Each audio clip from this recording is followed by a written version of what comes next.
Kung alam lang ni Maricel na ang simpleng business trip na iyon ay magiging pintuan ng kamatayan, hindi na siya sumama. Pero paano niya malalaman, paano niya mahuhulaan na sa likod ng ngiti ng mga taong makakasalamuha nila sa baryong iyon, may nakatagong pangil na naghihintay na lumamon? 3 oras na silang naglalakbay mula sa Maynila patungong probinsya para sa company site visit nang biglang bumagyo. Si Ramon ang nagmamaneho ng company van habang si Maricel at Ligaya ay abala sa pag-uusap tungkol sa mga dokumento na dadalhin nila. Malakas ang hangin at ang ulan ay parang kumukulog sa bubong ng sasakyan. "Hoy Ramon, dahan-dahan lang," sigaw ni Ligaya habang hawak ng mahigpit ang upuan. "Wala akong makita sa kalsada, Mare. Puro ulap at ulan." Sagot ni Ramon. Ang mga mata ay nakatuon sa madilim na daan. Isang malakas na kalansing. Ang van ay dumiretso sa isang malalim na butas sa kalsada. Sumubsob ang harapang gulong at ang mga sakay ay napahagibis. Nang tumigil ang sasakyan, tahimik silang nanatili. Hawak-hawak ang mga parte ng katawan na tumama sa loob. "Ayos lang ba kayong dalawa?" Tanong ni Ramon. Ang tinig ay nag-aalala. "Ayos lang," sagot ni Maricel, bagaman sumasakit ang balikat niya. "Pero mukhang hindi tayo makakapatuloy. Sira yata ang gulong." Lumabas si Ramon sa ulan at sinuri ang sasakyan. Nang bumalik siya, basang-basa at nanginginig sa lamig. "Putok ang gulong at wala tayong signal para tumawag ng tulong. Kailangan nating humanap ng matitirhan." Sa dilim, nakakita sila ng isang nakatagong daan papunta sa bundok. Walang street lights, walang poste ng kuryente. Sa dulo ng daang iyon, may nakita silang mga ilaw. Hindi mula sa bombilya kundi mula sa mga sulo at kandila. "Baryo?" tanong ni Ligaya. "Mukhang ganun nga," sabi ni Maricel. "Tara na, wala na tayong choice." Pumasok sila sa baryo dilim. Ang unang taong bumati sa kanila ay isang matandang babae na may mahabang buhok na umabot sa bewang. Suot niya ang lumang saya at nakasuot ng maraming anting-anting sa leeg. "Mga dayo kayo, ano?" tanong nito. Ang tinig ay malumanay pero may kakaibang lamig. "Opo, Kapitana," sagot ni Maricel nang mapansin ang bastong hawak ng babae, simbolo ng kapangyarihan sa baryo. "Nasiraan po kami ng sasakyan. Pwede po ba kaming makatulog dito kahit isang gabi lang?" Tumingin ng matagal ang matanda kay Maricel at ngumiti. Pero ang ngiting iyon, para itong ngiti ng taong may alam na hindi mo alam. "Sige, mayroon kaming bakanteng kubo, pero may mga alituntunin ng baryo natin." "Ano po iyon?" tanong ni Ramon. "Una, huwag kayong lalabas ng kubo pagdating ng hating gabi. Pangalawa, huwag kayong kakain ng pagkaing hindi galing sa akin. At pangatlo..." Huminto ang matanda at tumingin sa tatlo ng paisa-isa. "Huwag ninyong papansinin ang mga tunog na maririnig ninyo sa dilim." Tumango silang tatlo, kahit na may bahagyang takot na dumaloy sa kanilang mga ugat. Dinala sila ng Kapitana Salome sa isang lumang bahay kubo sa dulo ng baryo. Malaki ito para sa 3 tao, pero madilim. Walang ilaw kundi ang ilang kandila na iniabot sa kanila ni Salome. "Matulog na kayo. Bukas papakinggan natin kung paano kayo makakaalis dito." Pagkatapos umalis na ang matanda, ang mga yapak ay walang tunog sa lupa. Nang mag-isa na sila, si Ligaya ang unang nagsalita. "May kakaiba sa lugar na ito." "Oo nga," sang-ayon ni Maricel. "Pero wala tayong choice. Matulog na tayo. Bukas, aalis na tayo rito."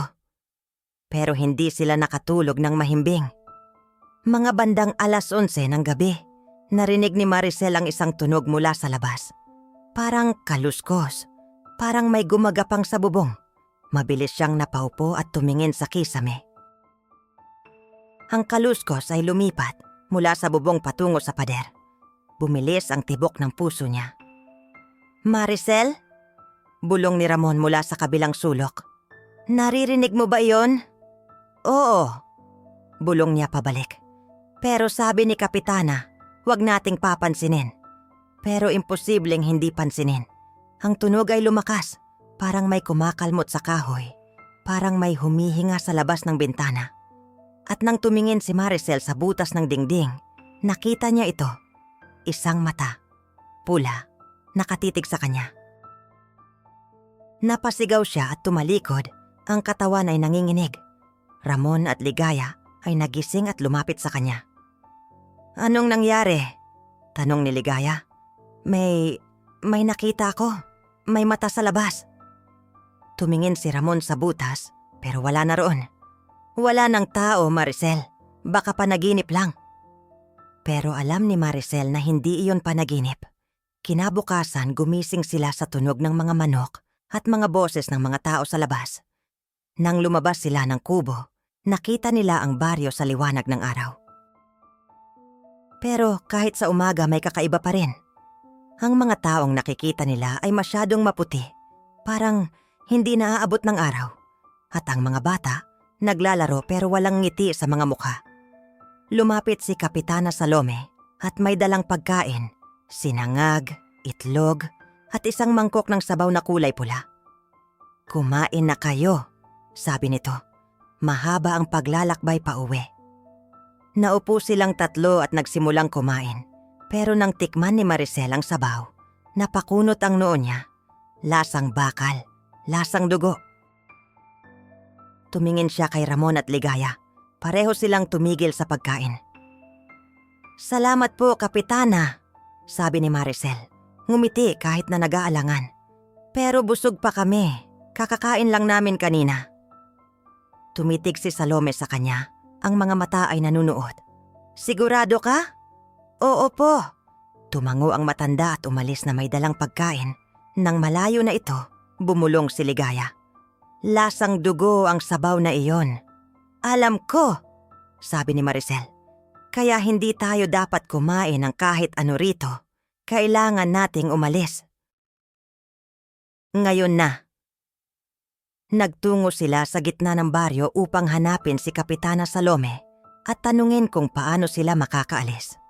Pero sa halip na, ang matanda ang kanilang makita, isang grupo ng mga bata ang lumapit sa kanila. Isa sa mga batang babae, mga 8 taong gulang, ay nakatitig kay Ligaya. Ate, bakit kayo nandito? Tanong ng bata. Naligaw lang kami, sagot ni Ligaya ngumiti. Babalik na kami mamaya. Tumingin ang bata sa kamay ni Ligaya at hinawakan ito. Mainit ang kamay mo, ate. Hindi gaya ng amin. Nang tingnan ni Ligaya ang kamay ng bata, napaatras siya. Sa ilalim ng mga kuko ng bata, may mga manipis na gara, parang pusa, pero mas matalas. At ang mata ng bata, nang tumingin ito pabalik kay Ligaya, ay may bahagyang pulang kislap. Pasensya na, sabi ni Ligaya at mabilis na bumitaw. Hinila niya sina Maricel at Ramon palayo mula sa mga bata. Nakita mo ba iyon? Tanong ni Ligaya. Ang boses ay nag-aatubili. Ang mga kuko niya. Nakita ko, sabi ni Maricel. Kailangan nating umalis. Ngayon na. Nagtungo sila sa daan kung saan nila iniwan ang van. Pero nang makarating sila doon, wala na ito. Parang dinala ng hangin.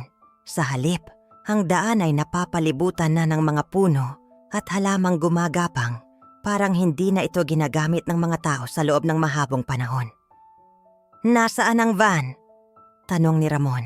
Ang tinig ay puno ng takot. Hindi ko alam, sabi ni Maricel. Pero imposible. Dito natin iniwan ito kahapon. Lumapit si Ligaya sa isang matandang lalaki na nagpuputol ng kahoy malapit sa daan. Kuya, nakakita po ba kayo ng van? Nakaparada dito kahapon. Tumingin ang lalaki sa kanya at ngumiti. Ang mga ngipin nito ay naninilaw at ang mga mata ay parang wala ng buhay. Walang van dito, iha. Matagal nang walang sasakyan na dumarating sa baryo natin. Pero, Hindi na natapos ni Ligaya ang sasabihin niya dahil biglang umalis ang lalaki. Ang mga hakbang ay mabibigat pero walang tunog. Bumalik sila sa kubo. Ang takot ay sumisikip na sa kanilang dibdib. At doon, sa loob ng kanilang silid, nakita nila ito. Sa dingding, may nakasulat na mensahe sa dugo. Walang nakakaalis dito. Napasigaw si Ligaya at napaupo sa sahig. Si Ramon ay lumapit sa dingding at sinubukang burahin ang sulat, pero hindi niya magawa. Ang dugo ay parang nakadikit na sa kahoy. Kailangan nating tumakas, sabi ni Maricel. Ang tinig ay matatag kahit na nag-aatubili. Hindi tayo pwedeng manatili dito. Pero paano sila tatakas? Ang baryo ay parang kulungan. Walang sasakyan, walang daan paalis, at ang mga taong naroroon ay parang nag-aabang lang na sila ay sumuko. Nang sumapit ang gabi, nagsimula ang tunay na kakilabutan. Narinig nila ang mga yapak sa bubong. Maraming yapak, parang 10 tao ang naglalakad sa ibabaw. At ang mga bintana, kahit nasarado, may mga kamay na sumusubok na buksan ito mula sa labas. Huwag kayong maingay, bulong ni Ramon. Baka marinig nila tayo. Pero parang wala nang silbi ang pagiging tahimik dahil sa labas ng pinto, narinig nila ang boses ni Kapitana Salome. Maricel, Ramon, Ligaya. Tawag nito, ang boses ay malambing pero nakakatakot. Bakit hindi kayo lumalabas? Mayroon akong pagkain para sa inyo. Walang sumagot sa kanila. Alam kong gising kayo, patuloy ng matanda. Alam kong naririnig ninyo ako. Bigla, ang pinto ay binuksan, kahit na nakalak ito. At doon, sa likuran ni Kapitana Salome, nakita nila ang mga tao ng baryo. Lahat sila ay nakatayo. Ang mga mata ay namumula na. Ang mga bibig ay nakaawang. At sa loob ng mga bibig na iyon, nakita nila ang mga pangil. Kayong tatlo, sabi ni Salome, ngumiti. Kayo ang handog namin sa buwan ngayong gabi. Sa wakas, makakakain na kami ulit. Sumigaw si Ligaya at tumayo. Ano kayo? Aswang, sagot ni Salome. At nang sabihin niya iyon, ang kanyang katawan ay nagsimulang magbago. Ang kanyang likod ay humati at lumabas ang kanyang itaas na bahagi. Ang mga bisig ay naging pakpak at ang mga kuko ay naging haba at matalas. Ang ibabang parte ng kanyang katawan ay naiwan sa lupa habang ang itaas ay lumilipad sa hangin. Manananggal. Takbo! Sigaw ni Maricel. Tumakbo silang tatlo palabas ng kubo, pero ang mga aswang ay sumusunod. Ang ilan ay tumatakbo sa lupa, ang iba ay lumilipad, at ang iba ay gumagapang sa mga puno. Ang buong baryo ay buhay na ngayon at lahat ay nag-aabang sa kanila. Tumakbo sila patungo sa kagubatan, walang direksyon, walang plano. Ang tanging nais nilang gawin ay makaligtas. Pero ang kagubatan ay madilim at ang mga aswang ay mabilis. Narinig nila ang mga unggol, ang mga sigaw, ang mga tunog ng pakpak sa itaas. Dito! Sigaw ni Ramon at itinuro ang isang lumang simbahan sa gitna ng kagubatan. Punta tayo doon! Tumakbo sila papunta sa simbahan at pumasok. Isinara nila ang pintuan at isinabit ang mabigat na kahoy sa likod nito. Sa loob, ang simbahan ay puno ng alikabok at mga luma ng bangko. Pero sa altar, may nakita silang isang bagay, isang matandang albularyo, nakaluhod at nag-orasyon. Tulungan ninyo kami! Sigaw ni Maricel. Tumingin ang albularyo sa kanila at tumango. Alam kong darating kayo. Ang baryo na ito ay baryo ng mga aswang na matagal nang nakatago sa mundo. Pero may paraan para kayong makaalis. Ano iyon? Tanong ni Ramon. Kailangan ninyong sunugin ang puso ng baryo, ang puno sa gitna ng plaza. Iyon ang nagbibigay ng kapangyarihan sa kanila. Pag nasunog ninyo iyon, mawawala ang proteksyon nila at makakakita na ang mundo sa baryo na ito. Paano namin gagawin iyon? Tanong ni Ligaya. Inabot ng albularyo ang isang bote ng langis at isang kahoy na may apoy. Ito ang inyong sandata, pero mabilis kayong kumilos. Ang mga aswang ay papunta na rito. Tumanggap sila ng mga gamit at lumabas mula sa simbahan. Tumakbo sila patungo sa plaza at doon nakita nila ito. Ang malaking puno sa gitna, ang mga sanga ay umaabot sa kalangitan at sa ugat nito may mga buto ng mga taong namatay sa baryo. Binuhos ni Ramon ang langis sa paligid ng puno habang si Maricel at Ligaya ay nagbabantay. Ang mga aswang ay papalapit na. Nakikita na nila ang mga anino, ang mga mata na namumula sa dilim. "Bilisan mo, Ramon," sigaw ni Maricel. "Tapos na." Itinapon ni Ramon ang apoy sa puno at agad itong nag-alab.